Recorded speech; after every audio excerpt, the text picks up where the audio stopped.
I think the most effective ordering principle is love. The more of it we have in the world, the more the world will be more orderly, in the sense it is less chaotic and more supportive of human being to live freely and to thrive. We all know, we all understand that love is important for us as a human being and important for all beings, for all living beings. Life thrives with love, as we know. It's very clearly so in the case of us, human beings. Without love, we might not even survive, let alone thrive.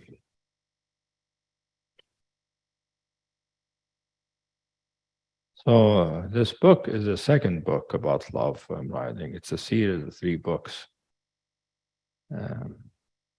about love that I decided to write, not write, publish, because they're mostly teachings I've done before, some years ago. And they elucidate what love is from the perspective of the path we have here. I think it's really what love is and what it does, what is its importance, what way we can experience it, how it impacts us and affects us, how it can impact our life. So the first book, I emphasize what I call individual heart or individual love, which is the love that one human being feels for another or for something. So very individual, very directed, very passionate love or liking, you like somebody, you like something. So, but I made clear in the book that I didn't mean emotional love. I didn't mean just the feeling of just an emotion of I want to be close to you, I like you, or I want something from you, I want us to be close, because that's the part of the rub and learning about love, is that most people believe they know what love is. Because he talks about, just turn on the radio and listen to the songs. They're all about love. They say,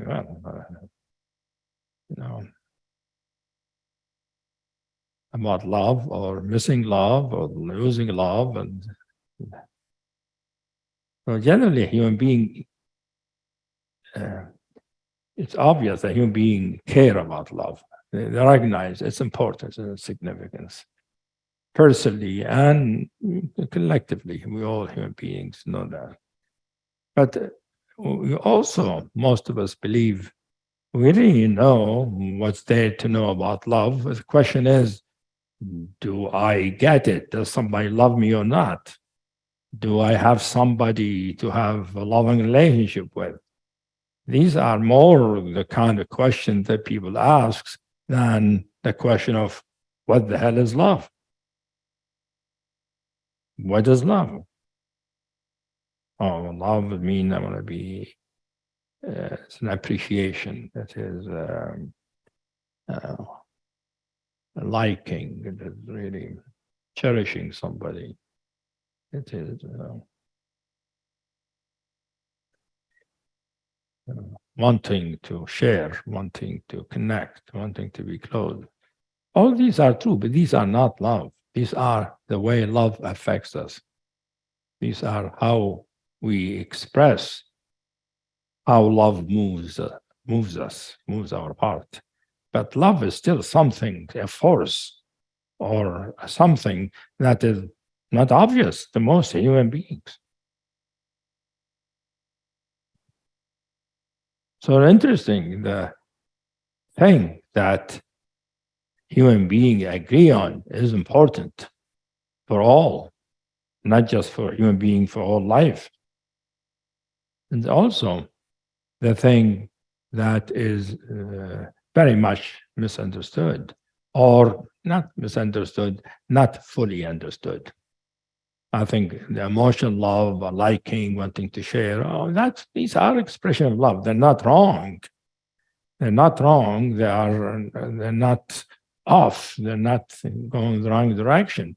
They say something about love, but they don't say exactly what it is. What is the force? What is the consciousness? What is the experience that makes us behave or express ourselves that way and make us desire things the way we desire them, make us act toward people the way we act when we love? So people know about I love you, clear. But when you say I love you, okay, what's the inner experience?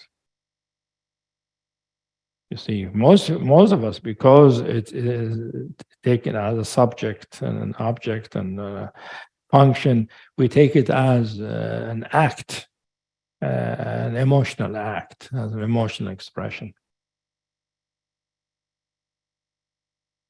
And in some sense, it's close to an emotion because it is something about the heart, and emotions are an expression of the heart usually. So it is really a subtle thing. I mean, people are not wrong by what they think love is. They just haven't hit the mark yet. They haven't gotten exactly what is that love that make them feel the way they feel, that make them express themselves that way, that make them cherish people the way they cherish them, make them want something close to be close to somebody the way they want to.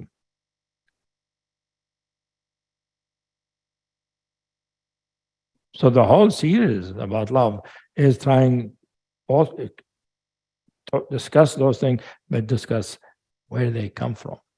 What is the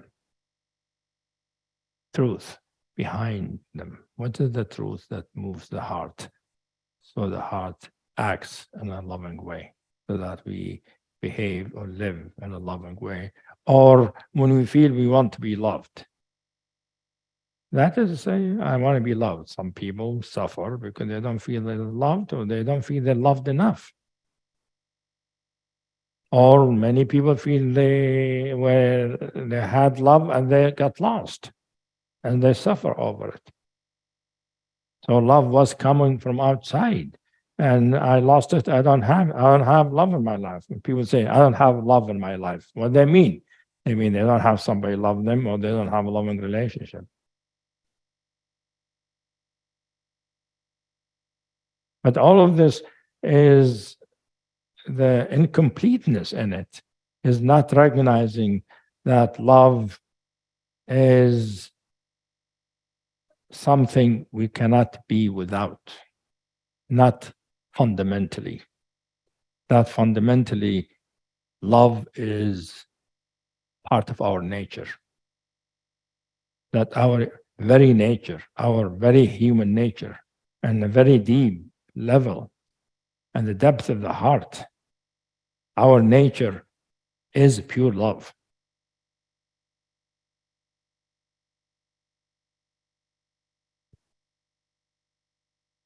So in the first book I talk about that pure love, which I describe as a sense of presence, as a palpable kind of immediacy within the consciousness, within the heart, that feels as almost as a nectar, as a flowing nectar, as an actual sweet, intoxicating substance. But not intoxicating in the way alcohol is intoxicating. It is intoxicating in the sense it makes you mind disappear, makes the mind sort of disappear in happiness, and you're more awake. not inebriated.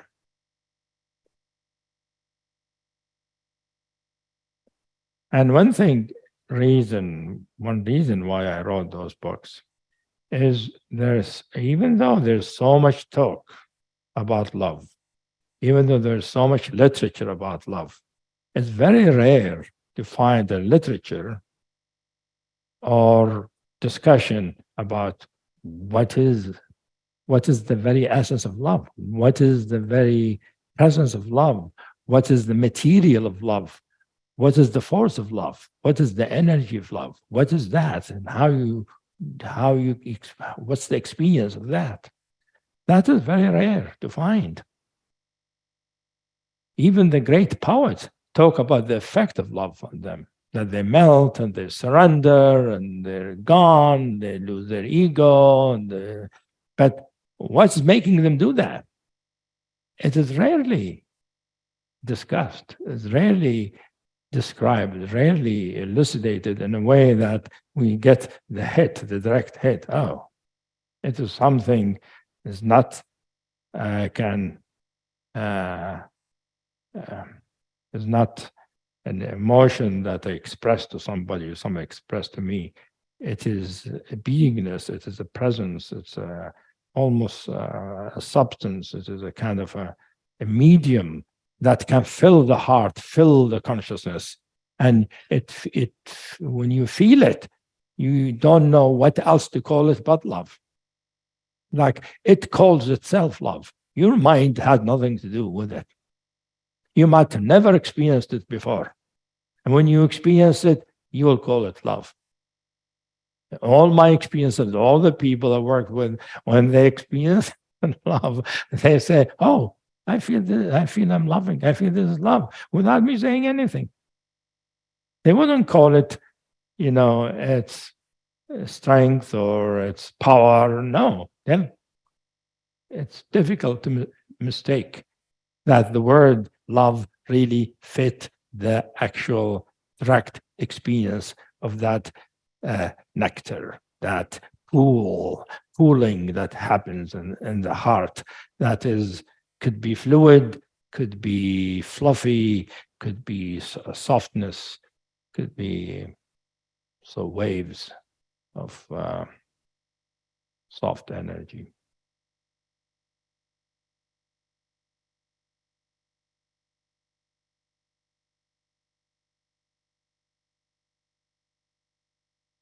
So people have the expression in English, this person is very sweet. What do you mean? You mean if you taste them, they'll be sweet? There's something about the expression, the way they behave, making it sweet. A sweet means there's love there someplace. Because when you experience love, it always tastes sweet. It really, literally tastes sweet. Almost like sugar, but not exactly, better. Sugar is sort of like if you have a lot of sugar, it's too much. Love, it never feels too much. It's like the sweeter it is, better it feels. The more you feel happier, the more you feel fulfilled, the more you get deeper, more profound.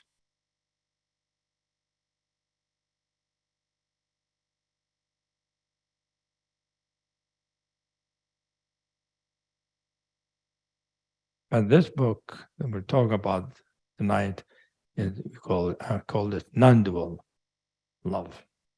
Why is it non-dual love? How is non-dual love from love the way I describe it, the love, even when you experience love in the heart as a pooling in the heart or the melting kind of quality of experience or consciousness in the heart, that is love.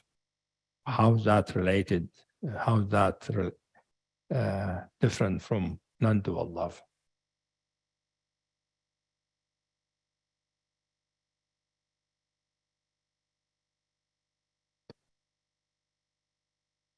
So there are a lot of similarities in terms of sweetness. It's sweet, but a different kind of sweetness. Like in the first book, I talk about 3 kinds of love that we can feel.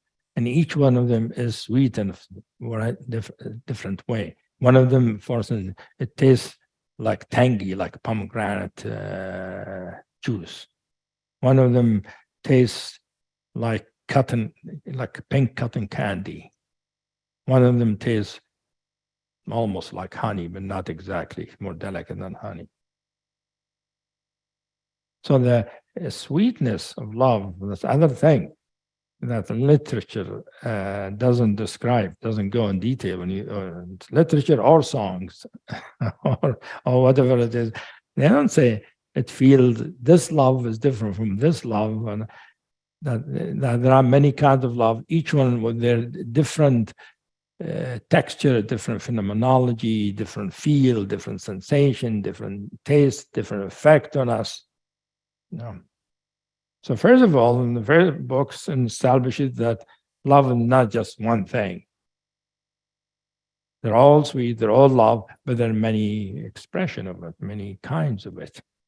Non-dual love is another kind. But the word non-dual make it different in another way, not just like it tastes different, the texture is a little different. That is all true. The color is a little different. That is true. However, non-dual love means it is not simply individual. Because what does non-dual mean, you see?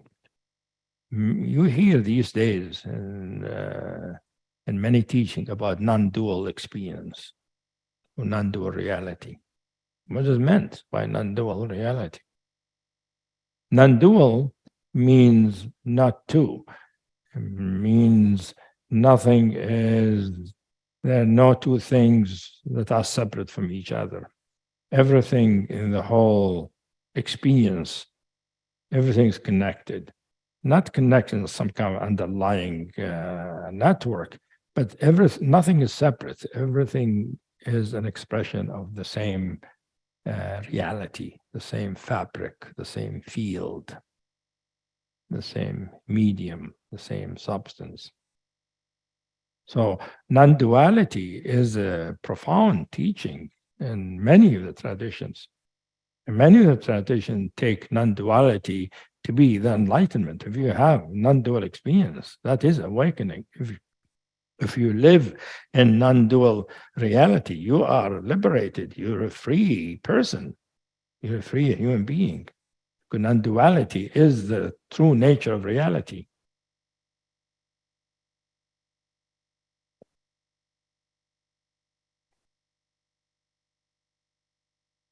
But this topic or this book is not about non-duality, it's about non-dual love. Because in non-duality, when you listen to the teaching, non-dual teaching, it's usually what's non-dual is consciousness. The nature of non-duality is seen as consciousness or awareness usually.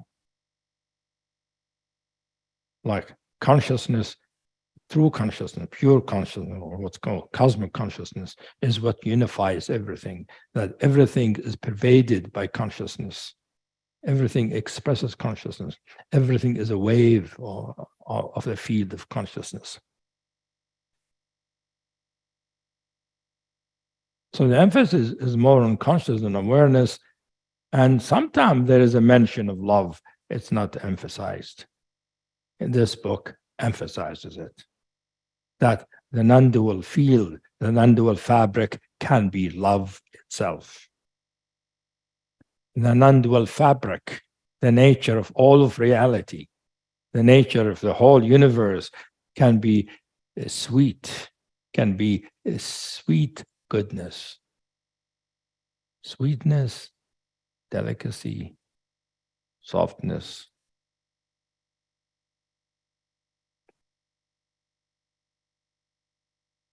A flowing kind of ocean that whatever it touches relaxes. Touches the human being can't help but feel things are good, things are okay, things are good, are fine, safe, and one relax, be at ease. But it touches everything. It is goes everywhere. That's what non-dual means. Non-dual means it's not in one location. It's here, but not there. It means everywhere. So non-dual consciousness is everywhere, but non-dual love is everywhere. So non-dual love is basically taking love and expanding it to the ocean it can be. So the heart, instead of being in an individual heart with different experiences of different kind of love, becomes an unbounded heart. And this unbounded heart is not a heart that has love. The unbounded heart is the love itself, is the field, the medium, is the called substance. Many people don't like the word substance or spiritual thing because substance brings out materiality. But really, spirit is a kind of substance. But some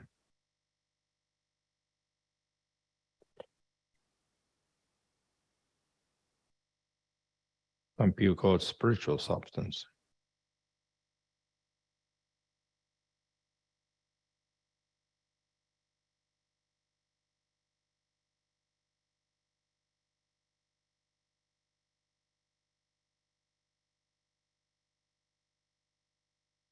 One Sufi spirit saying goes like this: bodies are solidified spirit.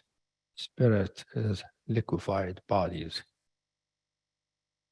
This liquefied bodies is the spirit. It is the medium, the substance I'm talking about. So love is one way that our essential nature, spiritual nature, true nature can manifest as. Meaning our fundamental nature, when we know ourselves and our immediacy, without any veils, without any covering, without any distortion, without any belief, when we know what we are in our very beingness, that can be experienced as pure awareness or pure consciousness or pure stillness or pure power, but also as pure love.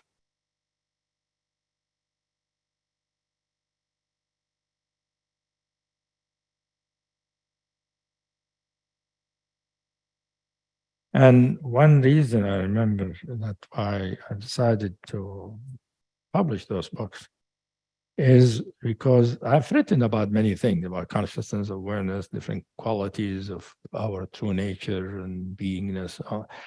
And I discussed love, but I never wrote a whole book on it. But the school we have for this teaching is called Radwan. Radwan means fulfillment, fulfillment. It's a sweetness, it's a sweet quality of heart. And it's in one way love can express itself. So love goes in the very stream, the middle of the stream of this teaching.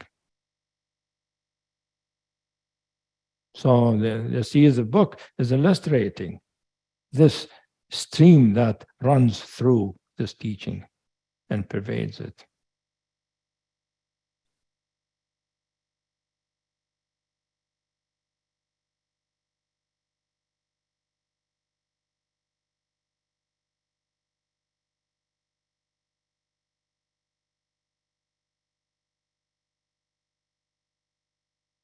Of course, the thing about,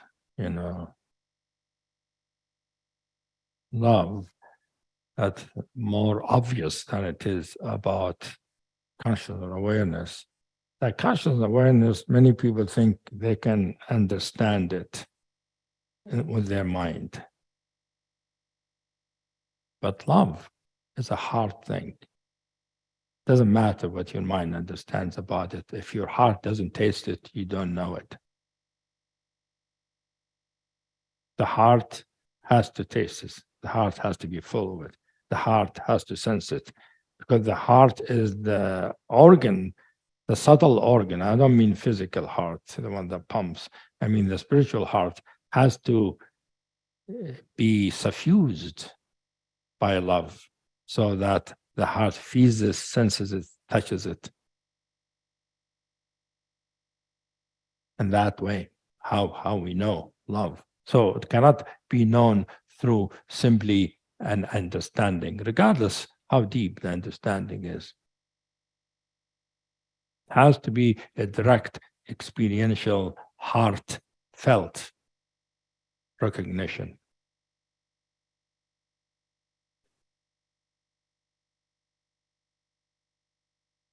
The thing that I want to focus on in the time allotted to me is something about non-dual love that is very important for us. We can recognize, we can see if we know the experience, which might help us understand why it's important.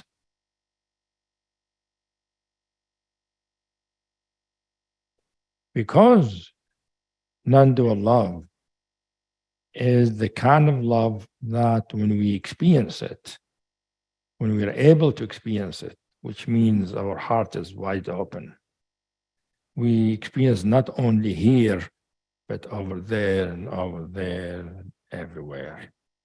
We feel it as a pervasive field, as a pervasive medium, as a pervasive field that pervades everything, not only pervades everything, constitutes everything.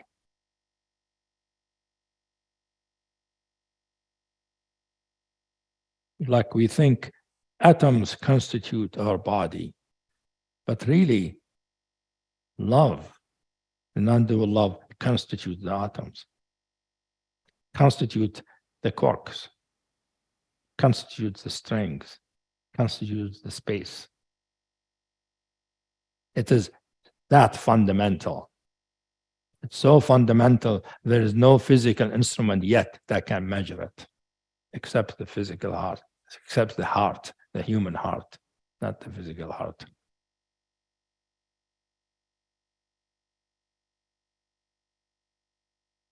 So in this book, basically I take love and show that if we stay with the loving quality in the heart, it is of its nature will reveal more about itself, and at some point will reveal its infinity. It's that it is not just a pooling in the heart, it is a pooling in the whole universe. It's the ocean where the whole universe floats. Not only where the whole universe floats, it is so soft, so subtle, so fine, so delicate that it seeps through everything. There is nothing finer than it. So because of that, it can penetrate everything.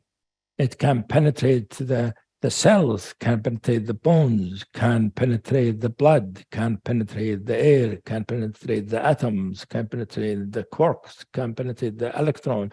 It penetrates them so much that there's nothing left but it. Think of it. If it penetrates everything, nothing is not penetrated by it. What's left? By penetrating everything, it shows us that it is the nature of everything. It is everything. So non-dual love means that non-dual reality is made out of love. It can be experienced made out of consciousness or transparent awareness, but one way of experiencing it is the reality is made out of this wonderful, happy, yummy, softness and delicacy and a melting quality and a generous and a giving quality.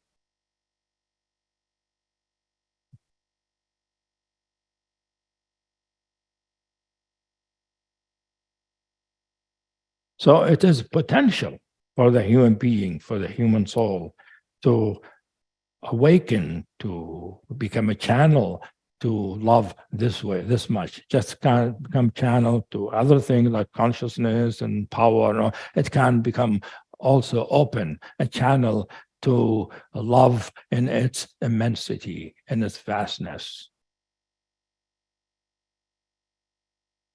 And it happens to be that for most people, ordinary people, they care a lot more about love than about awareness. How many songs do you know are about consciousness or awareness? I lost my consciousness. You know, how many? Almost 90% of songs are about love. So that's why I think a teaching of love can really speak to people in general. And that's why there are many traditions focused on love. Their teaching is focused mainly about love.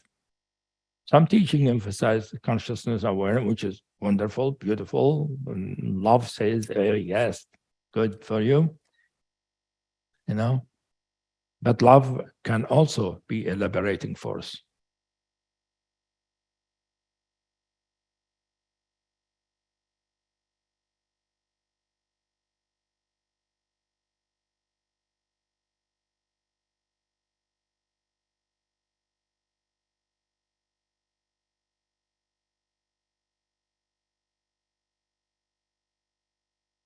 So non-dual meaning is non-separating, it's unifying.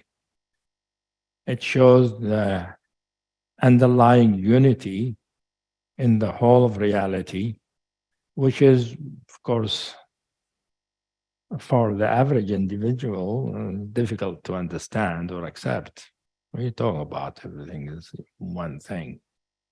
I hate that person. I'm not one with them. I don't want to be close to them. What do you mean? We are all one.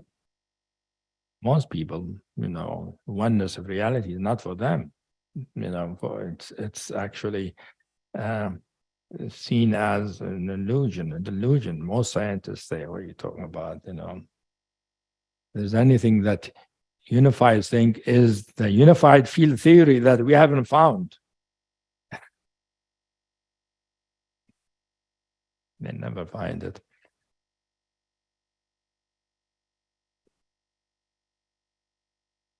So love inherently from the beginning, even from the individual sense, tend to bring people together, tend to bring intimacy, closeness, appreciation, forgiveness, tolerance, acceptance, openness. That is the way love impacts the heart. This non-dual love, which I also call divine love, has a sense of purity and selflessness. So it has a sense, it brings the characteristic, the expression of selfless and restrained generosity and giving, non-self-conscious generosity. Giving without thinking of it as giving, because it's overflowing. It is a continual overflow of like a fountain, an infinitely wide fountain, always gushing with this quality of deliciousness that is, when we experience it, we feel both fulfilled and happy. And also fulfilled and happy at the same time that we feel we want that fulfillment and happiness for everybody. That is the basic about love. The most basic thing about love, if you love somebody, is that you want them to be happy. You want them to be as much themselves, as free, as actualized as possible. So non-dual, or what I call divine love and some other expression, or boundless love, is wanting everything and everybody to be actualized, to become complete, to be fulfilled. So it has a wide an unbounded generosity to it. So when a human being is able to touch into experiences, their sense of giving and generosity becomes spontaneous, unthought, unreflected upon, and natural.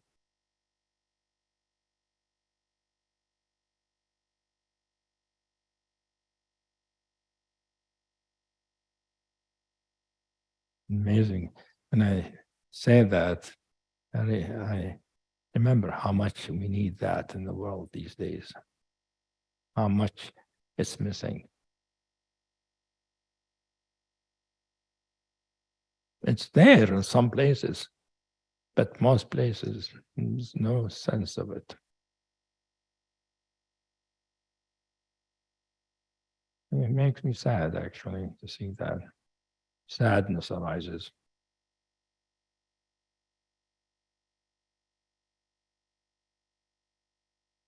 For the ones who don't know it are simply unhappy. They're suffering. So this love brings in a kindness, wanting other not to suffer, not only not suffer, want them to be happy. Not happiness is not just not suffering. Happiness is a fulfillment, a completion, an overflow, a joyfulness, a lightness, an openness, an expansiveness that is like a dancing heart.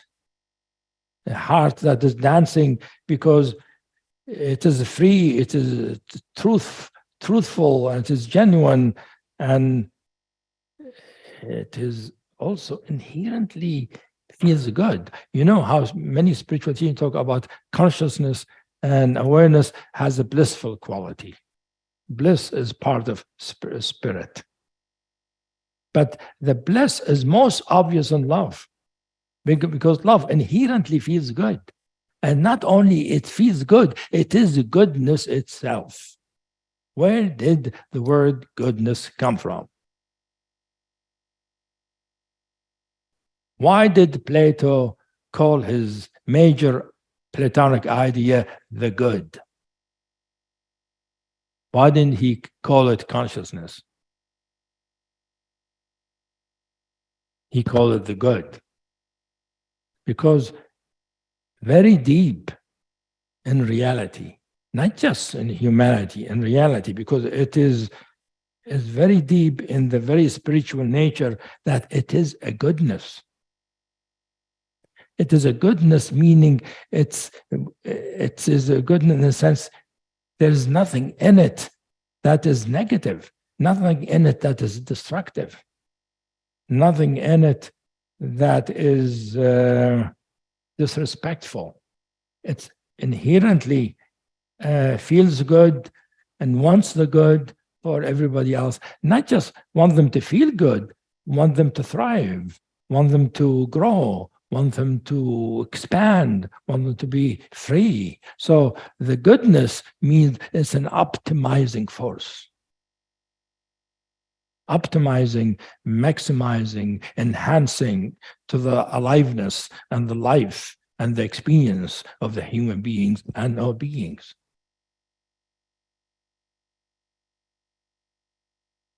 And this goodness is inherent in non-dual or cosmic or divine love. It is what makes true nature a goodness. Or the love dimension is what reveals the goodness of our spiritual nature.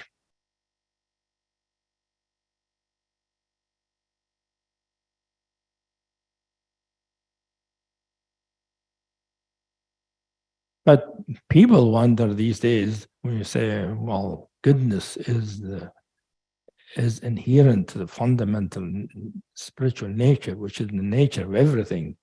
Where the hell is it? When you look around the world, where's the goodness? This is one big objection that many scientists, many atheists, many ordinary people, many materialists say, what are you talking about? And it's all, ideas and speculation and fantasy. There's no universal goodness. But to say that there's no universal goodness because you don't see it is the same thing as saying it's not true that quarks make up the totality of the universe, make up the healthy cells and the cancer cells. Just because you see cancer doesn't mean there are no quarks. The quarks are always perfect. Nobody ever found an imperfect quark or an ill quark, a hateful quark. And just quark, that's it. That's a physical metaphor to explain, to sort of help us understand why there is a goodness, even though it's not visible to most people. It is not visible, and because not visible, not in the view, not in the understanding, not in the openness, not in the many people are not touched by it, so don't behave according to it.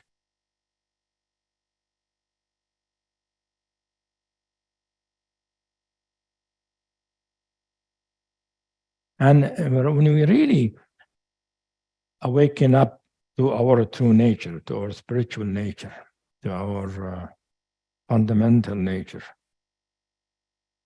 as our essential nature, beside it being a pure consciousness, a pure awareness, a pure presence, a pure beingness, it is also pure goodness. Pure meaning it is unadulterated, it's not mixed with anything else, doesn't have selfishness, no self-centeredness, no sense of wanting to gain anything. It is completely unrestrained givenness and generosity. And it's not like wanting to make somebody happy. To say wanting to make somebody happy is just like saying the universe wants you to be happy. Well, the universe doesn't feel wanting. It just functions such a way that we can look at it and say, well, it seems as if the universe wants you to be happy. That's how, because it is anthropomorphizing the universe. That way we're anthropomorphizing, our essential nature. But its nature does that, just like the sun of its nature, it makes things warm. Its nature lights up. So love, again, also lights up. It's both softness and luminosity, a glow. So when we feel divine love or non-dual love is a glowing substance. It's not radiant the way the sun is. It's more like a softly glowing gentleness and like a light that is, it is like more the substance of light. Like you take light not as rays, but liquefy it and dilute that liquefaction. So it's a very gentle, very soft, very delicate, very subtle, almost like a silky air.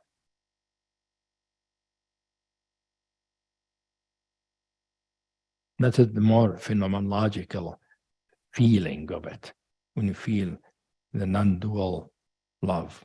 I call it divine sometimes because it is not individual, so it's not belong to a particular being or a human being. It's universal, but also completely pure, has nothing else in it, and completely no self or self-centeredness or self-reflection. It is like the heart of the divine, the heart of God, if you want to use that word, God.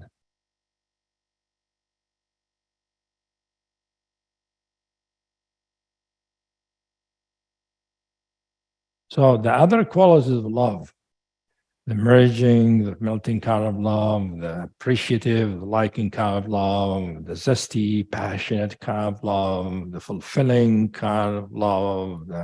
All of these are really expression of this underlying ocean of what I call divine or boundless love. It can differentiate itself into many kinds of love.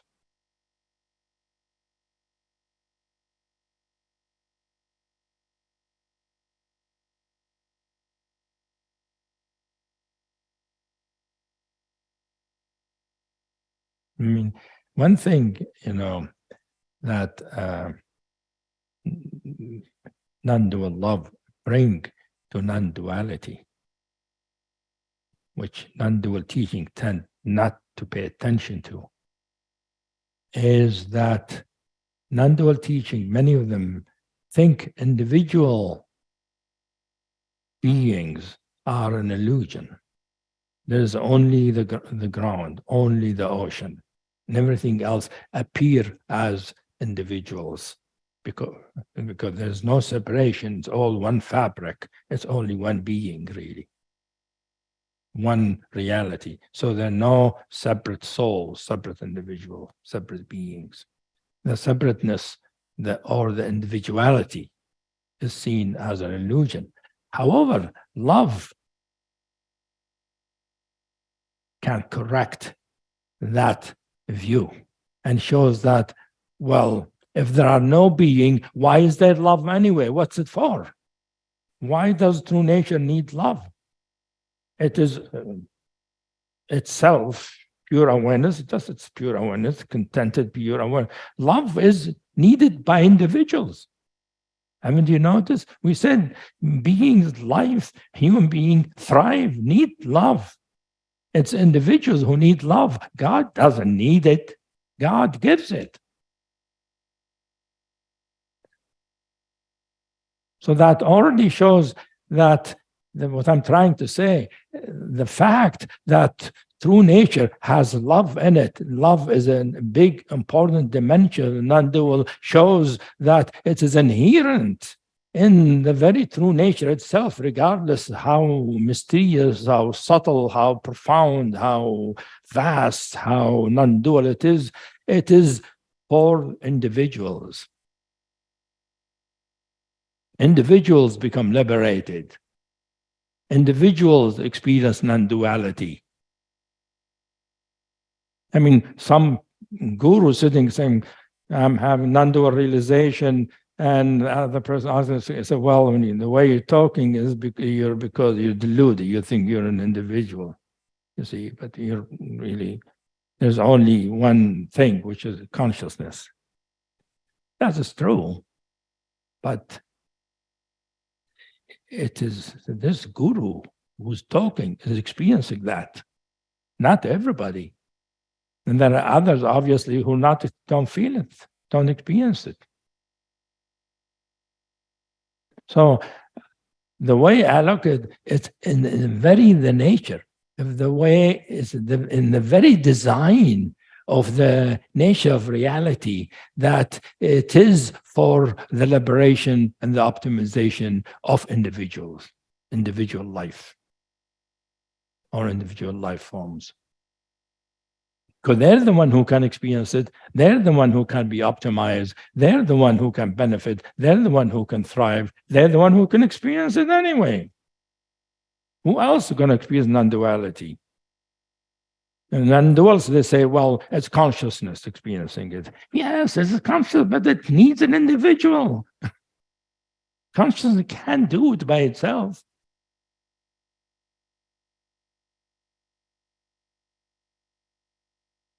And love shows that very clearly, because love is like, if there are no individual, really, what do you need love for? People need love. Beings, cats need love. Dogs need love. Animals need love. But through nature doesn't need it. What's it for? It is just being. It's just pure awareness or emptiness. What love is? Why does it have love? Just like, why does it have compassion? Because there are suffering individuals.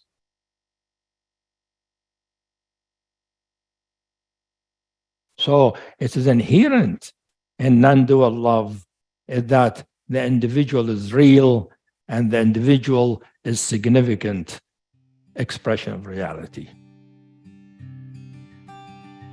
You are all real. And you are all important, necessary for reality. All beings are.